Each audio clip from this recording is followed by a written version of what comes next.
نحمده ونستعينه ونستغفره ونعوذ بالله من شرور أنفسنا ومن سيئات أعمالنا. من يهده الله فلا مضل له ومن يضلله فلا هادي له. وأشهد أن لا إله إلا الله وحده لا شريك له وأشهد أن محمدا عبده ورسوله. أما بعد، قال الله تعالى في القرآن الكريم بعد بالله من الشيطان الرجيم: يا أيها الذين آمنوا اتقوا الله حق تقاته ولا تموتن إلا وأنتم مسلمون. يا أيها الناس اتقوا ربكم الذي خلقكم من نفس واحدة وخلق منها زوجها وبث منهما رجالا كثيرا ونساء واتقوا الله الذي تساءلون به والأرحام إن الله كان عليكم رقيبا. يا أيها الذين آمنوا اتقوا الله وقولوا قولا سديدا يصلح لكم أعمالكم ويغفر لكم ذنوبكم ومن يطع الله ورسوله فقد فاز فوزا عظيما. وقال رسول الله صلى الله عليه وسلم: فإن أصدق الحديث كتاب الله وخير الهدي هدي محمد صلى الله عليه وسلم وشر الأمور محدثاتها وكل محدثة بدعة وكل بدعة ضلالة وكل ضلالة في النار. சர்வல்லமையும் புகழ்ச்சியும் ஏக இறைவனாகிய வணங்கப்பட தகுதியான படைத்த ரப்புல் ஆலமீன் அவனுக்கு அனைத்து புகழும் உரித்தாவட்டும். அல்ஹம்துலில்லாஹ். வார்த்தைகளில் சிறந்த தெளிவான வார்த்தை படைத்த ரப்புல் ஆலமீன் அவனுடைய வார்த்தை என்றும், வழிகாட்டல்களில் சிறந்த முன்மாதிரியான வழிகாட்டல் நபிமார்களில் இறுதி அனுப்பப்பட்ட இறை தூதர் முஹம்மது ஸல்லல்லாஹு அலைஹி வஸல்லம் அவருடைய வழிகாட்டல் என்றும், மார்க்கத்தின் பெயரால் புதிதாக உருவாக்கப்படக்கூடிய அனைத்து அனுஷ்டானங்கள் பித்ஆத்துக்கள், அனைத்து பித்ஆத்துக்களும் வழியேடுகள் அனைத்தும் இறுதியாக நரகத்தின் பால் இட்டுச் செல்லும் என பெருமானார் ஸல்லல்லாஹு அலைஹி வஸல்லம் அவர்கள் கூறியதை இந்த புனிதமான இந்த தருணத்திலே ஞாபகம் ஊட்டிக்கொள்கின்றேன். அன்பார்ந்த ஈமானிய சகோதரர்களே, நாமெல்லாம் ஃபர்து ஐன் அந்த ஜும்ஆவுடைய கடமையை நிறைவேற்றுவதற்காக வேண்டி படைத்த ரப்புல் ஆலமீன் அவனுக்கு மிகவும் விருப்பமான இடங்கள் ஒன்றான இந்த மஸ்ஜிதிலே நாம் எல்லாம் ஒன்று சேர்ந்திருக்கின்றோம். அதே போல நாளை மறுமை நாளில் படைத்த ரப்புல் ஆலமீன் இம்மன் அனைவரையும் மஹ்ஷருடைய மைதானத்திலே ஒன்று திரட்டுவதற்காக காத்து கொண்டிருக்கின்றான். அப்படிப்பட்ட அந்த சோதனை மிக்க அந்த தருணத்தில் படைத்த ரப்புல் ஆலமீன் அர்ஷுடைய நிலை 7 கூட்டத்தாருக்கு வழங்குகின்றான். அந்த நிழலை பெறக்கூடிய பெரும் பாக்கியசாலிகளாக நானும் என்னை பெற்றெடுத்த தாய் தந்தைகளுக்கும், அதே போல உங்களுக்கும் உங்களை பெற்றெடுத்த தாய் தந்தைகளுக்கும், முஃமினான ஆண்களுக்கும் பெண்களுக்கும் விதியாக்க வேண்டும் என்ற இனிய பிரார்த்தனையுடன், அன்பார்ந்தவர்களே, அல்லாஹு ரப்புல் ஆலமீன் ஒரு மனிதனுக்கு அதிகமான நியாமத்துக்களை தந்திருக்கிறான். அந்த நியாமத்துக்களை எண்ணுகின்ற பொழுது எம்மால் எண்ண முடியாதுன்னு அல்லாஹ் குர்ஆனில் சொல்லி காட்டுகின்றான். அதை நீங்கள் மட்டிட முடியாது. அந்த அளவுக்கு அல்லாஹ் அதிகமான நியாமத்துக்களை எங்களுக்கு தந்திருக்கிறான் என்பது ஒரு அடிப்படையான ஒரு விடயமாக இருக்கிறது. அந்த நியாமத்துக்களில் மிகப்பெரிய ஒரு நியாமத் இஸ்லாமிய மார்க்கத்தை நாங்கள் சுமந்து கொண்டிருக்கிறது. அன்பார்ந்தவர்களே, அந்த இஸ்லாமிய மார்க்கம் எம்மிடம் எதிர்பார்க்கக்கூடிய மிக முக்கியமான எதிர்பார்ப்பு ஒரு மனிதனாக வாழ வேண்டும், மனித தன்மையாக வாழ வேண்டும், அதே போல அஹ்லாக்கோடு வாழ வேண்டும் என்பது அல்லாஹுடைய மிக முக்கியமான எதிர்பார்ப்பாக இருக்கிறது. இந்த அளவுக்கு என்று சொன்னால், ரசூலுல்லாஹி ஸல்லல்லாஹு அலைஹி வஸல்லம் ஒரு சஹாபி ஒரு கேள்வியை கேட்கிறார். 2 விதமான கேள்விகள்.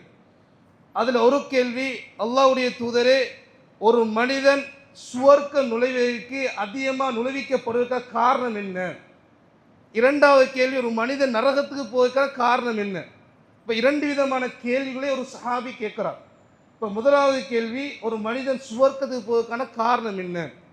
அப்போ ரசூலுல்லாஹி ஸல்லல்லாஹு அலைஹி வஸல்லம் சொன்ன ஒரு பதில், தக்வல்லாஹி வ ஹுஸ்னுல் குலுக், அல்லாஹ்வை பயப்படுறது, நல்ல பண்பாடுகள். இந்த ரெண்டு விடயம்தான் ஒரு மனிதன் அதிகமாக சுவர்க்கத்துக்கு நுழைவிக்கும். நாணயத்து இரு பக்கங்களை போல. அப்போ எந்த அளவுக்கு அல்லாஹ் நாங்கள் பயப்படுறோமோ அந்த அளவுக்கு நாங்கள் சுவர்க்கத்துக்கு போகலாம். அதே போல் எந்த அளவுக்கு நாங்கள் அஹ்லாக்கோடு இருக்கிறோமோ அந்த அளவுக்கு நாங்கள் சுவர்க்கத்துக்கான வழி இலகுபடுத்தப்படும். இது அந்த ஹதீஸுடைய அடிப்படையாக காணப்படுது. அதே போல் நரகத்துக்கு நுழைவிக்கக்கூடிய காரணிகளாக அல் ஃபம் வல் ஃபர்ஜ், ஒன்று நாவு, அடுத்து மர்மஸ்தானம், ஹராமான முறையில் பயன்படுத்துறது. இது ரெண்டு காரணிகளும் ஒரு மனிதனை அதிகமாக நரகத்துக்கு நுழைவிக்கும் என்ற விடயத்தை ரசூலுல்லாஹி ஸல்லல்லாஹு அலைஹி வஸல்லம் சொல்லி காட்டுறாங்க. அப்போ அன்பார்ந்தவர்களே, இஸ்லாத்துடைய மிகப்பெரிய ஒரு பகுதி ஒன்றாக அந்த அஹ்லாக் காணப்படுது. அஹ்லாக் என்று பரந்த ஒரு பகுதி. தொழுகையிலையும் அஹ்லாக் இருக்கிறது, வியாபாரத்தையும் அஹ்லாக் இருக்கிறது. ஒரு ஆளோட நான் பழக போகிறோமா, பேசுகின்ற பொழுது கூட அஹ்லாக் இருக்கிறது. அதே போல ஏனைய உலக காரியங்கள் ஈடுபடுவதாக இருந்தாலும் கூட அஹ்லாக் என்பது அடிப்படையாக காணப்படுகின்றது. இது ஒரு புதியொரு விடயம் கிடையாது. தலைப்பாக பேசுகின்ற பொழுது இது எமக்கு ஒரு புதியொரு விடயம் கிடையாது. நாங்கள் செய்யக்கூடிய விடயத்தை நான் மீள்பரிசை செய்யணும், முஹாசபா செய்யணும். அப்போ அன்பார்ந்தவர்களே, அல்லாஹ் ரப்புல் ஆலமீன் ரசூலுல்லாஹி ஸல்லல்லாஹு அலைஹி வஸல்லம் அவர்களை இந்த உலகத்துக்கு நபியாக அனுப்புகின்ற பொழுது பல நோக்கங்களை அடிப்படையாக அல்லாஹ் அனுப்புகிறான். அதை மிக முக்கியமான நோக்கம் அல்லாஹ் மாத்திர வணங்கணும், அவனுக்கு மாற்றமாக அவன் இடத்துக்கு யாரெல்லாம் கொண்டு வரப்படுறாங்களோ தாகூத்துக்களை தவிர்ந்து கொள்ள வேண்டும் என்ற ஏகத்துவம் என்பது மிக முக்கியமான ஒரு நோக்கமாக காணப்படுது. அது மாத்திரம் கிடையாது, இன்னொரு நோக்கம் என்ன, நல்ல அஹ்லாக்குகள். ரசூலுல்லாஹி ஸல்லல்லாஹு அலைஹி வஸல்லம் ஒரு செய்தியை சொல்லி காட்டுறாங்க, இன்னமா புஇஸ்து லியுத்தம்மிம மகாரிமல் அஹ்லாக், நிச்சயமாக நான் நல்ல பண்பாடுகளை பரிபூர்ணப்படுத்துவதற்காக வேண்டி அனுப்பப்பட்டுள்ளேன். அப்போ இதுவும் மிக முக்கியமான நோக்கம். வெறுமனே அகீதா மாத்திரம் நோக்கம் கிடையாது, அகீதாவுக்கு அடுத்த கட்ட நோக்கம் நல்ல அஹ்லாக்குகள். இப்போ எம்மை விட்டு தூரமான ஒரு விடயமாக அஹ்லாக்கள் மாறிவிட்டன. ரசூலுல்லாஹி ஸல்லல்லாஹு அலைஹி வஸல்லம் அன்றைய கால இஸ்லாத்தை ஏற்ற மக்களை பாருங்கள், இறைத்தூதருடைய நட்பண்புகள் தான் அவர்களை கவர்ந்தன. இறைத்தூதன் மிம்பர் போட்டு பேசவில்லை, இறைத்தூதன் மிம்பர் போட்டு அதாவது மார்க்கத்தை சொல்வதை விட இறைத்தூதரின் நட்பண்புகள் நாலா பக்கத்தில் பரவிய சம்பவத்தை நாங்கள் பார்க்குறோம். அது மிக முக்கியமான ஒரு சம்பவம் தான். ஹுதைபியா உடன்படிக்கைக்கு பிறகு இஸ்லாத்துடைய வளர்ச்சி பரவலாக்கப்படுது. இந்த அளவுக்கு என்று சொன்ன ரசூலுல்லாஹி ஸல்லல்லாஹு அலைஹி வஸல்லம் சில சாம்ராஜ்யத்துக்காக வேண்டி கடிதங்கள் அனுப்புகிறாங்க. இஸ்லாத்தை தழுவிக்கொள்ளுங்கன்னு சொல்லி சாம்ராஜ்ய கடிதத்தை அனுப்புகிறாங்க. அதில் மிகப்பெரிய ஒரு சாம்ராஜ்யம் ரோமா பேரரசு சொல்லப்படக்கூடிய சாம்ராஜ்யம். இது ஆட்சி செய்த மன்னர் ஹிரக்கல் என்று சொல்லப்படக்கூடிய ஒரு அரசர். அப்போ இவருக்கும் இஸ்லாத்துடைய அந்த அறிமுகம் கிடைக்க பெறுது. அப்போ அந்த காலத்தில் அபூ சுஃபியான் ரலியல்லாஹு தஆலா அன்ஹு இஸ்லாத்தை தழுவவில்லை. அவர் என்ன ஒரு அமைப்பு இருக்கிறார், மிகப்பெரிய ஒரு வியாபாரி, ஒரு பிஸ்னஸ்மேன். அவர் ஷாமுக்கு போகிறது வாரது மிக முக்கியமான ஒரு பிஸ்னஸ் உடைய ஒரு வழியாக காணப்படுது. அப்போ ஷாமிலிருந்து வரக்கூடிய அபூ சுஃபியான் அந்த நேரம் இஸ்லாத்தை தழுவவில்லை. அவரை ஹிரக்கல் மன்னன் அழைக்கிறார், அவரோடு சில சகாக்களும் வராங்க. அப்போ அழைத்த பொழுது பல கேள்விகளை அந்த அபூ சுஃபியானிடம் அந்த மன்னர் கேட்டுக்கொண்டே வாரார். அதில் ஒரு கேள்வி ஃபமாதா யஅமுருக்கும், அதாவது முஹம்மது என்று சொல்லப்படக்கூடியவர் உங்களுக்கு என்ன ஏவுறாரு. அந்த நேரத்தில் இஸ்லாத்தை தழுவவில்லை, இறைத்துவதை பற்றி கண்ட மாதிரி பேசலாம், நல்லொரு வாய்ப்பு, பொய்யை பேசினா கூட ஹிரக்கல் நம்பி விடுவார். பல வழிகள் இருந்தாலும் அதே மொட்டோவாக பேசுகிறார். யஅமுருனா பிஸ்ஸலாம், இறைத்துவதை முகமது என்று சொல்லக்கூடியவர் முதலாவது கட்டளையாக சொல்றார், தொழுமாறு எங்களை ஏவுகின்றார். அதே போல் வஸ்ஸித்க், உண்மை பேசுமாறு, பொய் பேசக்கூடாது, உண்மை பேசுமாறு எங்களுக்கு ஏவுகின்றார். அந்த நேரம் அபூ சுஃபியான் இஸ்லாத்தை தழுவவில்லை. அதே போல வல் அஃபாஃப, பத்தினி தன்மையா கற்பொழுக்கத்தோடு வாழுமாறு சொல்கின்றார். அதே போல வஸ்ஸிலா, குடும்பத்தோடு சேர்ந்து நடங்க. இந்த விடயத்தை ஹிரக்கல் கேட்கின்ற பொழுது அபூ சுஃபியான் அறியாமலே இறைத்துவதை பற்றிய உண்மையை வெளிப்படுத்துகிறார். அப்போ அன்பார்ந்தவர்களே, ரசூலுல்லாஹி ஸல்லல்லாஹு அலைஹி வஸல்லம் வெறுமனே பேசு பொருளாக திகழவில்லை, செய்து காட்டிய அடிப்படை தான் குறைஷியர்களுக்கு மத்தியில் இறைத்துவதை பற்றி நல்ல ஒரு அபிப்பிராயம் உருவாகியது. அப்போ அன்பார்ந்தவர்களே, அல்லாஹ் ரப்புல் ஆலமீன் அல் குர்ஆனில் ஒரு இடத்துல சொல்லி காட்டுறான், பபிமா ரஹ்மத்தி மினல்லாஹி லின்த லஹும், மிகப்பெரிய கூட்டத்துக்கு தலைவராக இருக்கக்கூடிய ரசூலுல்லாஹி ஸல்லல்லாஹு அலைஹி வஸல்லம் அவர்களை பற்றி அல்லாஹ் தஆலா குர்ஆன்ல சொல்றான், நபியே, அல்லாஹ்வுடைய அருளின் காரணமாக நீங்கள் மக்களோடு சொஃப்டாக நடக்கிறீங்க. மிக முக்கியமான ஒரு பண்பாடு எங்கள்கிட்ட வரணும். வியாபாரம் அறிந்த பொழுது கூட அடுத்தது கண்டமை ஏசக்கூடாது, ஒட்டோவாக லானத்துகள் பண்ணக்கூடாது. இது இறைத்தூடைய பண்பாடு கிடையாது, முஃமினுடைய ஒரு பண்பும் கிடையாது. அப்போ அல்லாஹ் ரப்புல் ஆலமீன் இறைத்தூடைய மிக முக்கியமான ஒரு பண்பு, அதாவது சொஃப்டான மென்மையான தன்மையை ரப்புல் ஆலமீன் சொல்லி காட்டுறான். சொல்லிவிட்டு வலவ் குன்த ஃபல்லன் கலீலல் கல்பி, நபியே, நீ கடுகடுப்பானவராக உள்ளமன ஒரு கடுமையான ஒரு ஆளாக நீ இருந்திருந்தால் இவ்வளோ பெரிய ஒரு கூட்டம் இருக்கிற சஹாபாக்கள் உங்களை விட்டு ஓடி இருப்பார்கள். இவ்வளோ பெரிய கூட்டம் உங்களுக்கு பின்னால் இருக்கிறாங்களே, என்ன காரணம் தெரியுமா? இங்கே சொஃப்டாக நடக்கிறீங்க. அன்பாந்தவர்களே, இந்த சொஃப்ட் என்ற தன்மை அனைத்துக்கும் பொதுவானது. தாவா பண்ணுறோமா, அதில் ஒரு சொஃப்ட் இருக்கணும். அதே போல வியாபாரம் பண்ணுறோமா, அதுலேயும் சொஃப்ட் இருக்கணும். பாதை ஓரங்களில் வாகனத்தை பார்க் பண்ண போகிறோமா, அதுலேயும் சொஃப்ட் இருக்கணும். எப்படி சொஃப்ட் இருக்கணும்? அடுத்த இடைஞ்சல் இல்லாமல், அடுத்த டிஸ்டர்ப் இல்லாமல், அடுத்த பதுவா பண்ணாமல், பாதையுடைய ஒழுங்குகள் மீறப்படாமல், அதுக்கு ஹக்குகளை கொடுத்து மார்க்கம் சொன்ன அஹ்லாக்கின் படி நான் வாகனங்களையும் அனைத்து விடயத்தை நாங்கள் செய்கிறோம் என்று சொன்னால் இது ஒரு மென்மையான தன்மை. சோதர்களே, நட்பண்புகள் என்பது மென்மையான தன்மையில் வரக்கூடியது. இது இறைத்தூடைய அடிப்படை பண்பாக காணப்படக்கூடிய அடிப்படையை நாங்கள் பார்க்கலாம். அன்பாந்தவர்களே, அந்த அடிப்படையில் அதிகமான நட்பண்புகளை நாங்கள் தொடர்ச்சியாக பார்க்கலாம். இருந்தாலும் இந்த ஹுதுபாவுடைய நேரம் என்பது சுருக்கமான செய்தியை மனதில் பதிவு செய்யக்கூடிய ஒரு நேரம். இந்த அடிப்படையில் மிக முக்கியமான என்னை விட்டும் அலட்சியமாக விடப்படக்கூடிய சில பண்பாடுகளை மாத்திரம் இந்த ஹுதுபாவில் ஞாபகப்படுத்துகின்றேன். முதலாவது பண்பாடு அல்லாஹுடனான ஒரு தொடர்பு, அதான் நன்றி செலுத்தல் தன்மை. அல்லாஹ்க்கு நாங்கள் சுக்குர் செய்யக்கூடிய தன்மை என்பது மிகப்பெரிய ஒரு பண்பாடு.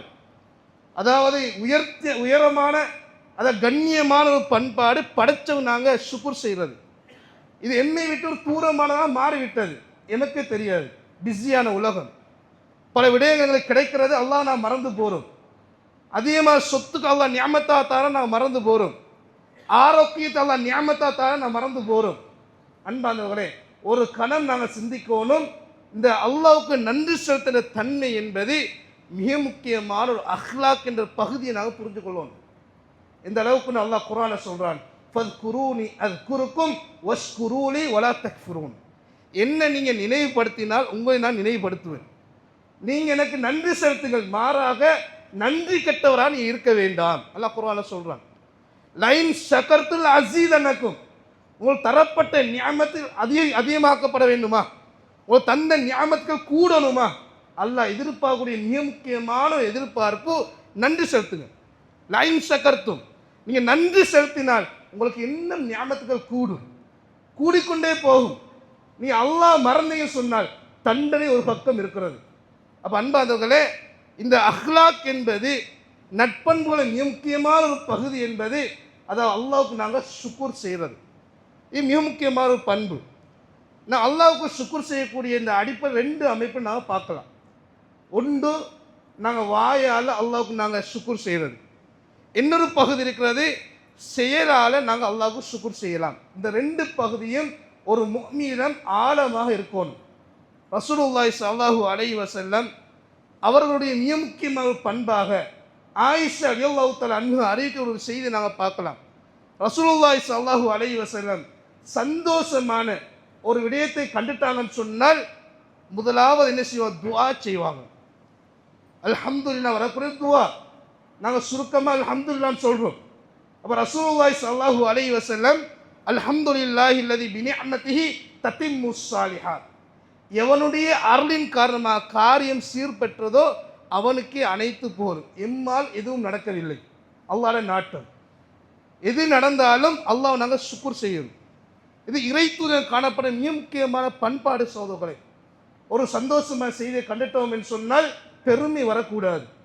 மிகப்பெரிய ஒரு நியாமத் என்னை நோக்கி வருது என்று சொன்னால் பெருமை வரக்கூடாது. படிக்கக்கூடிய மாணவனாக இருந்தாலும் சரி, தொழில் செய்யக்கூடிய வியாபாரியாக இருந்தாலும் சரி, வணக்கம் செய்யக்கூடிய ஒரு ஆபிதாக இருந்தாலும் சரி, நான் தஹஜ்ஜத் தொழுகிறேன், ஜக்காத்தை கொடுக்குறேன், உதுகியான்னு வர நேரத்தில் மிகப்பெரிய மாட்டை அறுத்து கொடுத்தேன், அந்த ரெக்கார்டை யாரும் உடைக்கல. இப்படியான பெருமைகள் வரக்கூடாது சகோதரர்களே.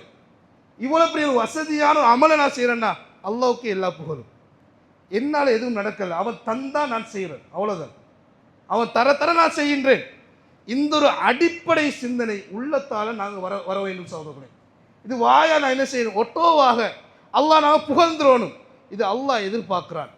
அதே போல எங்களுக்கு ஒரு நியாமத்துகள் தாமதப்படுத்தப்படுது, அதில் எங்களுக்கு சோதனை வருது. அந்த நேரத்தில் கூட நாங்கள் அல்லாஹ்வுக்கு சுக்ர் செய்யத்தான் வேணும்.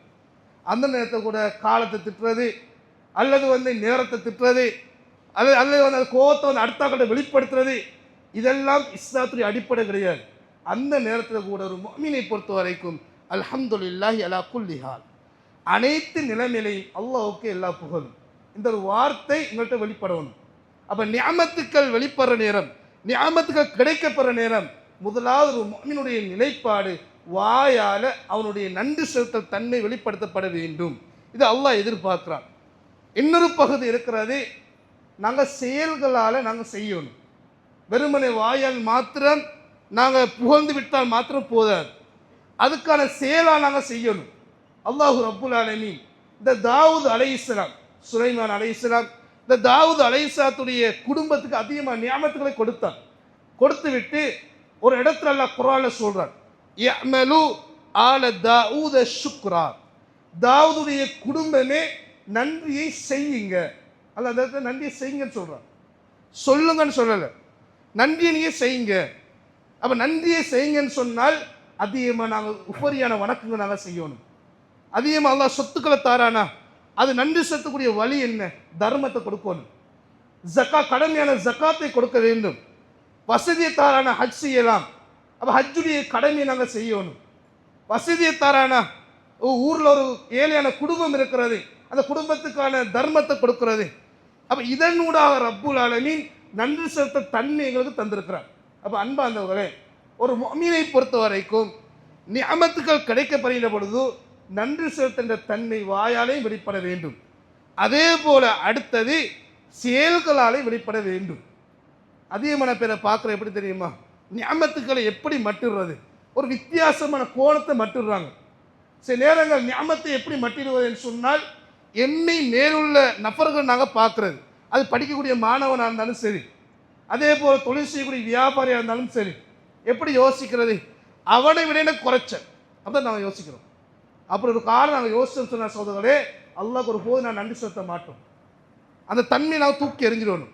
எப்பயும் அவனுக்கு 2 கார் இருக்குது, அவனுக்கு 2 கடை இருக்கிறது, மிகப்பெரிய சொத்துக்கு அதிபதியாக இருக்கிறான், நான் இன்னும் வளர்ச்சி ஆகணும், எனக்கு அந்த அளவுக்கு நான் இன்னும் வளர்ச்சி ஆகவில்லை. படிக்கக்கூடிய மாணவனை பொறுத்த வரைக்கும் மிகப்பெரிய படிப்பை படித்து கொண்டு போகிறான், இன்னும் நான் அடிப்படையில் இருக்கிறேன். இப்படியெல்லாம் என்ன செய்கிறது, அல்லாஹ் தந்த நியாமத்துக்களை அடுத்த நபர்களோட எடை போட்டு பார்க்குறது. இப்போ அன்பார்ந்தவர்களே, ஒரு முஃமினுடைய அடிப்படை எங்களை கீழுள்ளாக்களை பார்க்கணும். 2 கைகளை தந்திருக்கிறானா, கையில் அதை பார்த்தா தான் கையில் அருமை தெரியும்.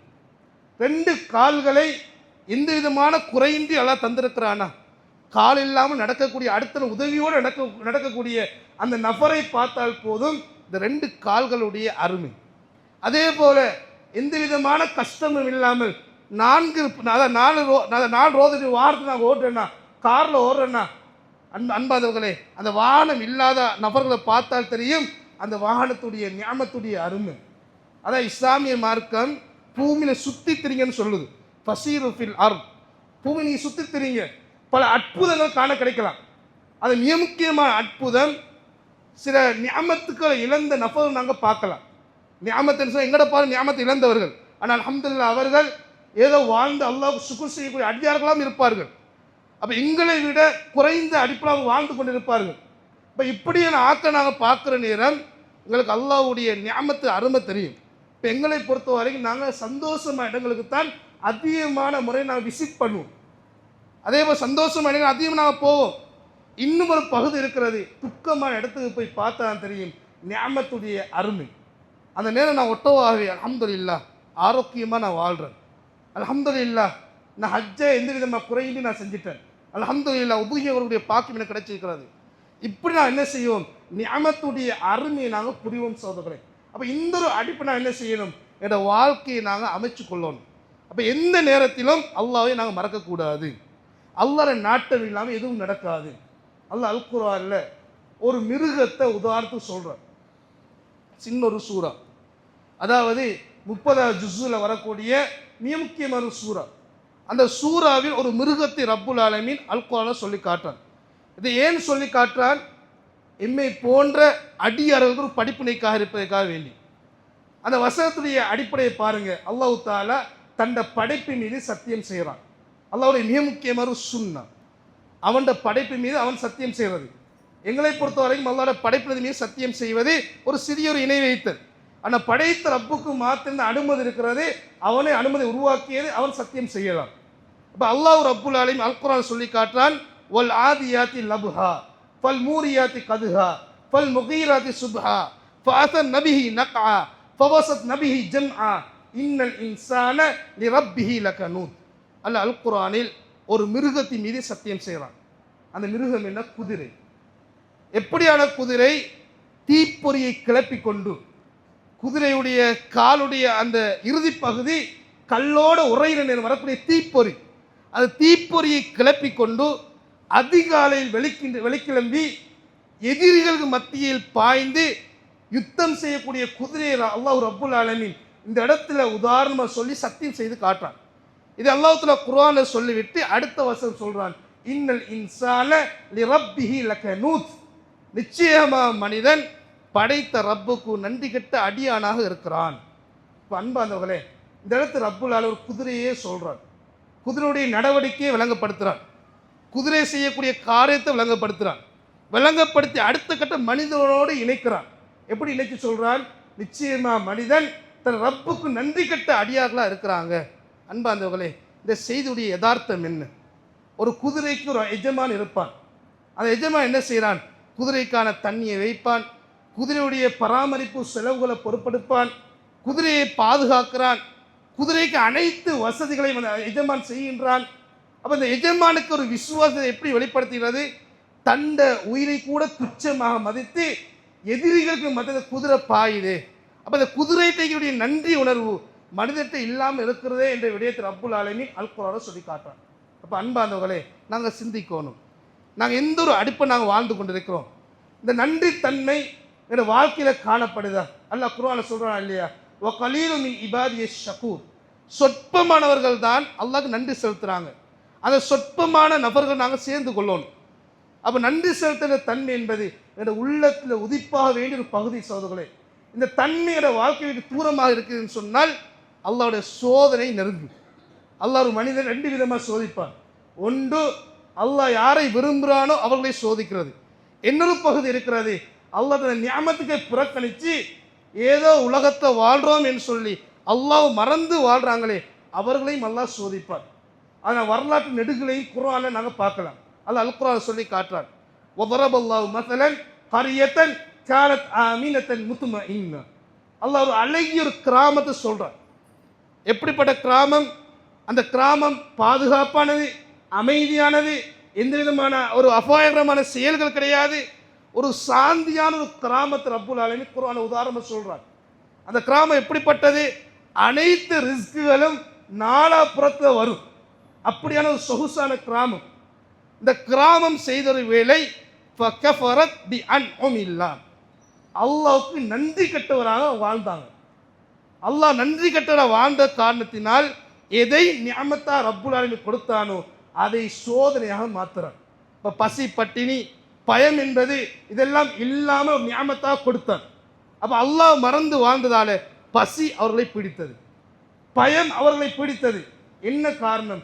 அல்லாஹ் தந்த நியாமத்தை புறக்கணித்து வாழ்ந்தது. சோதர்களே, அன்பாந்தவர்களே, எந்த ஒரு நேரத்திலும் அல்லாஹ்வுக்கு நன்றி செலுத்தக்கூடிய அடியானாக நான் இருக்கணும். அல்லாஹ் மறந்து வாழக்கூடாது. எந்த நேரத்தில் என்னை மரணம் எதிர்நோக்கும் என்பது தெரியாது. பெரும் அடிக்கிற நேரம் என்னை ரூஹ் கைப்பற்றப்படலாம். எந்த ஒரு நேரத்திலும் ஒரு முஃமினுடைய தயார் நிலை, அடுத்த நொடி எனக்கு மரணம் வரலாம். அப்போ அந்த ஒரு நொடியின் பிரகாரம் நான் யோசிக்கிற நேரம் படைத்த ரப்புக்கு ஈடேற்றமாக ஆத்மா வாழக்கூடிய பாக்கி ரப்புல் ஆலமீன் எனக்கும் உங்களுக்கும் அருள் பாலிக்க என்று பார்த்து முடித்துக் கொள்கின்றேன். வஆஹிரு தஅவானா அல்ஹம்துலில்லாஹி ரப்பில் ஆலமீன். அல்ஹம்துலில்லாஹி ரப்பில் ஆலமீன். வஸ்ஸலாத்து வஸ்ஸலாமு அலா அஷ்ரஃபில் அன்பியாஇ வல் முர்சலீன் வஅலா ஆலிஹி வஸஹ்பிஹி அஜ்மஈன் அம்மா பஅத்.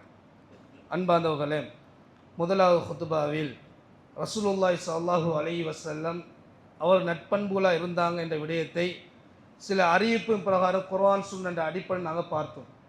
அதே போல் நட்பண்புகளில் மிகவும் முக்கியமான நட்பண்பான அல்லாஹ்வுக்கு நாங்கள் சுக்குர் செய்கிறது, இது எந்த ஒரு அடிப்படை நாங்கள் செய்யலாம் என்ற விடயத்தையும் அதனுடைய யதார்த்தத்தை நாங்கள் அல் குர்ஆன் சுன்னாவுடைய ஒளியில் நாங்கள் பார்த்தோம்.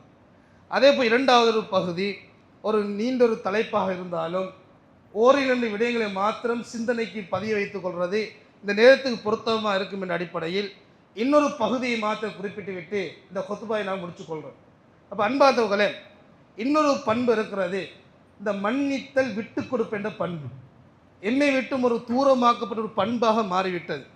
சில நேரம் ஒரு மனிதனை அதிகம் ஒரு ஈகோவை தூண்டக்கூடிய ஒரு பண்பாக மாறிவிட்டது இந்த மன்னிப்பு என்ற பகுதி. சில பேர் மன்னிப்பு என்பது கேட்கணும் என்ற ஆசை இருக்கும், ஒட்டோவா ஷைத்தான் அந்த ஈகோ என்ற ஒரு பகுதியை போட்டு விடுவார். அவன் தான் என்கிட்ட மன்னிப்பு கேட்கணும், நான் ஏன் மன்னிப்பு கேட்கணும், வளமே நான் தான் மன்னிப்பு கேட்கறது, நான் அந்த அந்தஸ்து இருக்கக்கூடியவர் மன்னிப்பவர், தம்பி என்ற அந்தஸ்து மன்னிப்பு கேட்பவர். அப்போ இப்படியெல்லாம் சிந்திக்கக்கூடிய ஒரு அமைப்புல ஷைத்தான் உருவாக்கி விட்டார். அப்போ அன்பார்ந்தவர்களே, இந்த மன்னிப்புடைய பண்பு, மன்னிப்புடைய மகத்துவம் அல்லாஹ் ரப்புல் ஆலமீன் மிகப்பெரிய சிறப்புகளை வைத்திருக்கிறான். அல்குர்ஆன் அல்லாஹ் தஆலா சொல்லி காட்டுறான், வஸாரிஉ இலா மக்ஃபிரத்தின் மின் ரப்பிக்கும் வ ஜன்னத்தின் அர்துஹு ஸமாவாத்து வல் அர்த்.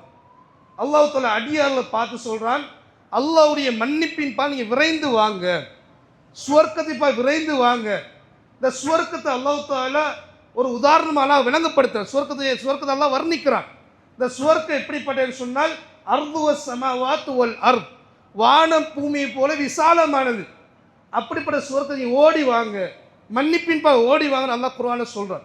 சொல்லிவிட்டு இது யாருக்கு கிடைக்கும் என்ற விடயத்தை அல்லாஹ் குர்ஆன்ல சொல்றான். இந்த விசாலமான சுவர்க்கம் அல்லாஹ்வுடைய மன்னிப்பு யாருக்கு கிடைக்கும் என்று சொன்னால் உஇத்தத்துல் முத்தகீன், தக்வாதாரிகளுக்கு தான் கிடைக்கும். அல்லாஹ் பயப்படுறார்கள், அல்லாஹ் பக்தியாக இருக்கக்கூடியவர்கள், இவர்களுக்கு தான் அந்த பாக்கியம் கிடைக்கும் என்ற விடயத்தை ரப்புல் ஆலமீன் குர்ஆனை சொல்லிவிட்டு இந்த முத்தகீன்கள் எப்படிப்பட்டவர்கள், இதான் மிக முக்கியமான ஒரு பகுதி. இந்த முத்தகீன்களுக்கு தான் சுவர்க்கம் தயார் செய்யப்பட்டிருக்கிறது. இந்த முத்தகீன்கள் எப்படிப்பட்ட என்ற விடயத்தை அல்லாஹ் தான் அடுத்த வசனம் சொல்றான், அல்லதீன யுன்ஃபிகூன ஃபிஸ் ஸர்ராஇ வத்-தர்ரா. முதலாவது பண்பு, இன்பமோ துன்பமோ அவங்க செலவழிப்பாங்க, செலவு நிற்காது, தர்மம் நிற்காது, தர்மம் செஞ்சு கொண்டே இருப்பார்கள். சந்தோஷமா இருந்தாலும் சரி, கஷ்டமா இருந்தாலும் சரி, தர்மம் என்பது குறையாது. இது முத்தகீனுடைய பண்பு. அடுத்து என்ன, வல் காதிமீனல் கைஸ. கோபம் வரும் சகோதரர்களே, கோபம் வந்தாலும் கோபத்தை விழுங்குவார்கள். நன்றாக புரிந்து கொள்ள வேண்டும், கோபம் வருவது முத்தகீனுடைய பண்பு இல்லைன்னு அர்த்தம் கிடையாது. கோபம் வரும், அனைவருக்கும் கோபம் வரும், சிரிப்பு வரும், சந்தோஷம் அனைவருக்கும் வரும். ஆனால் கோபம் வருகின்ற பொழுது அல்லாஹ்வுக்காக வேண்டி கோபத்தை விழுங்கிக் கொள்வார். அப்போ இப்படிப்பட்டவனுக்கு தான் அந்த சுவர்க்கத்துடைய சிறப்பை ரப்புல் ஆலமீன் அல் குர்ஆன்ல சொல்லி காட்டார். அப்போ அன்பாதவர்களே, அல்லாஹ் ரப்புல் ஆலமீன் அவனுடைய பெயர்கள் ஒன்று தான் இந்த கஃபூர் கஃபார், மன்னிக்கக்கூடியவன், அல்லாஹ்வுடைய மிக முக்கியமான பெயர். அப்போ அப்படிப்பட்ட ஒரு சிறப்பை கொண்ட படைத்த ரப்புல் ஆலமீன் படைக்கப்பட்ட வஸ்துக்களை எதிர்பார்க்க இந்த மன்னிப்பு என்ற பகுதி. இந்த மன்னிப்புடைய பிரதானமான நோக்கம் ஒரு பகைமையை இல்லாமல் ஆக்குறது. சில பேரை பார்க்கலாம், ரெக்கார்டே வைத்திருக்கிறார்கள், ஒரு வருஷம் அவரோட நான் பேசுறது இல்லை, அதே போல் 5 வருஷம் பேசுறது இல்லை. சில பேர் சத்தியமே செய்யறது, இந்த ஜனாசா நீ வராது, உன்னை ஜனாசா நான் வரவே மாட்டேன். இந்த சத்தியத்தை பூர்ணப்படுத்தாமல் இருப்பது, அதாவது சுன்னத்தின் விடயத்தை நான் ஹதீஸ்க்கு நான் பார்க்கலாம். இந்த சுன்னாவை செய்யாமல் இருக்கிறது தான் அதாவது குர்ஆனுடைய சுன்னாவுடைய வழிகாட்டல். இப்படிலாம் சத்தியம் செய்கின்றார்கள். அப்போ இப்படி ஒரு அமைப்பு நாங்கள் செயற்படுத்தக்கூடாது. இப்படி செய்யக்கூடியவர்களுக்கு ஒரு பாக்கியம் இழக்கப்படுது. என்ன பாக்கியம்? துஃப்தஹு அபுவாபுல் ஜன்னா, சுவர்க்கத்துடைய கதவுகள் திறக்கப்படுது. சுவர்க்க கதவுகள் திறக்கப்படுது 2 நாட்கள், வாரங்களில் 2 நாட்களில் சுவர்க்கத்துடைய கதவுகள் திறக்கப்படுது, திங்கட்கிழமை வியாழக்கிழமை. அல்லாஹ் தஆலா அந்த சிறப்பு எப்படி ஏற்றிருக்கிறான்னு பாருங்க. ரசூலுல்லாஹி ஸல்லல்லாஹு அலைஹி சொல்லி காட்டுறாங்க, அந்த 2 தினங்களிலும் சுவர்க்கத்துடைய கதவுகள் திறக்கப்படும். ஃபயக்ஃபிருல்லாஹு அஸ்ஸ வ ஜல்ல லிகுல்லி அப்தின், அனைத்து அடியார்களுடைய பாவத்தை அல்லாஹ் தஆலா மன்னிக்கிறான். வலா யுஷ்ரிகு பில்லாஹி ஷையா, எப்படிப்பட்ட அடியார்கள்? இணை வைக்காத அடியார்கள். இப்படிப்பட்ட அனைத்து அடியார்களுடைய பாவத்தை எல்லாம் மன்னிக்கிறான். இல்லா ரஜுலன், ஒரு மனிதனை தவிர. அந்த மனிதன் எப்படிப்பட்டவன்? பைனஹு வ பைன அஹீஹி ஷஹ்னா, அவனுக்கும் அவனுடைய சகோதரருக்கு மத்தியில கருத்து வேறுபாடோடு சண்டையோடு இருக்கிறான், சண்டை சச்சரவோடு இருக்கிறான். இப்படிப்பட்ட நபருக்கு அந்த பாக்கியம் கிடைக்காது. அப்ப அனைத்து நபர்கள்லாம் மன்னிக்கிறான், ஷிர்க் செய்யாது. அப்ப இந்த பாக்கியம் யாருக்கு தடுக்கப்படுதுன்னு சொன்னால், பேசாம, கதைக்காம, விட்டு கொடுக்காம, மன்னிப்பு கொடுக்காம, அதாவது ஒரு விதமான உலக ஆசைக்காக வேண்டி, உலக கௌரவத்துக்காக வேண்டி இந்த சிறப்பை இழக்கக்கூடியவர்களுக்கு இந்த பாக்கியம் கிடைக்காது. அவன் மலக்கும் அல்லாஹ் சொல்லுவான், அந்திரு ஹாதைனி ஹத்தா யஸ்தலிஹா, அந்திரு ஹாதைனி ஹத்தா யஸ்தலிஹா, அந்திரு ஹாதைனி ஹத்தா யஸ்தலிஹா. ரெண்டு நபர்கள் நீங்க பாருங்க, எப்ப சேர்றாங்களோ அப்போ அவங்களுக்கு அந்த பாக்கியத்தை கொடுங்கன்னு சொல்லி மலக்குமார்களுக்கு அல்லாஹ் கட்டளையே போடுவார். அப்போ அன்பார்ந்தவர்களே, நன்றா சிந்தித்து கொள்ள வேண்டிய பகுதி. நாங்கள் மன்னிப்பு என்பது மிக முக்கியமான ஒரு பகுதி. கௌரவத்துக்காக வேண்டி நான் என்ன செய்யக்கூடாது, மன்னிப்பின பகுதி நான் தூரமாக கூடாது. நபிராசர் சொல்லி காட்டினார்கள், சதக்கா செய்யக்கூடிய சொத்து ஒரு போதும் குறையாது.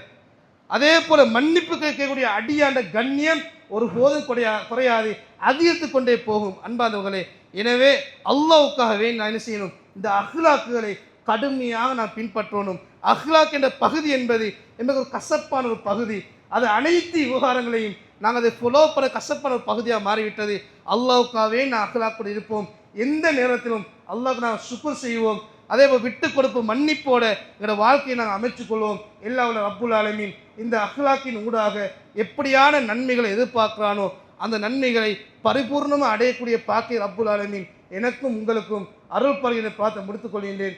வஆஹிர் தஅவானா அல்ஹம்துலில்லாஹி ரப்பில் ஆலமீன்.